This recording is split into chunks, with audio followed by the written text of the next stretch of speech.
Hello বন্ধুরা, চলে এসেছি নতুন একটি ভিডিও নিয়ে। আশা করি আপনারা সবাই ভালো আছেন। ভিডিওটা পোস্ট করতে একটু দেরি হয়ে গেল। বছরের শুরুতেই আমরা গিয়েছিলাম আমাদের ফ্যামিলি পিকনিকে।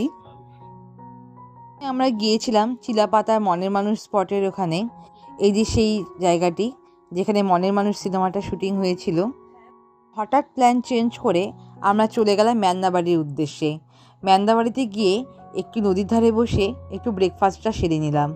ফার্স্টে মেনুতে ছিল কফি, মিষ্টি, পাউরুটি। এরকম শান্ত নদীর পাড়ে বসে সময় উপভোগ করতে কিন্তু ভীষণই ভালো লাগে।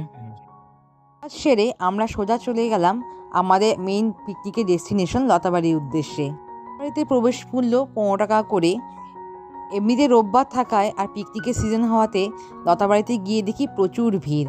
তো আমরা গিয়ে এক ফাঁকে একটি জায়গা করে নিলাম নিজেদের জন্য। যেহেতু ঘরের থেকে খাবার বানিয়ে নিয়ে গেছিলাম, তো আমাদের রান্না নিয়ে আর কোনো টেনশন ছিল না। এবার আমরা একটু চারপাশটা ঘুরে নেব। তা বাড়িতে এসে মনে হচ্ছিল যেন মেলা বসেছে। এত ভিড়, এত মানুষজন, এত সুন্দরভাবে সব কিছু সাজানো গোছানো। সুন্দর বাচ্চাদের জন্য খেলাধুলার ব্যবস্থাও রয়েছে। সুন্দর সবুজ গাছগাছালিতে ভরা এই গ্রিন পার্কটি। লতাবাড়িতে এসে আপনারা যেমন রান্না করে খেতে পারবেন, ঠিক যদি মনে হয় যে কোথা থেকে একটু চটজলদি ঘুরে আসি, এখানে কিন্তু খুব সুন্দর খাবার ব্যবস্থাও রয়েছে। প্রচুর ধাবা রয়েছে, আপনারা এখানে দারুণ দারুণ খাবার দাবার পেয়ে যাবেন।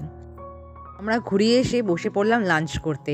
আমাদের লাঞ্চের মেনু ছিল আজকের ফ্রাইড রাইস, মাটন কষা, চাটনি, পাঁপড় আর মিষ্টি। লাঞ্চ শেষ করে আবার একটু ঘোরাঘুরি করে বাড়ি যাওয়ার সময় হয়ে আসছিল। তা আমাদের পিকনিকের ভিডিওটি আপনাদের কেমন লাগলো অবশ্যই কমেন্ট করে জানাবেন। আশা করি আপনারা ভালো আছেন, ভালো থাকবেন। আজকের মতন এখানেই বিদায়। Good bye.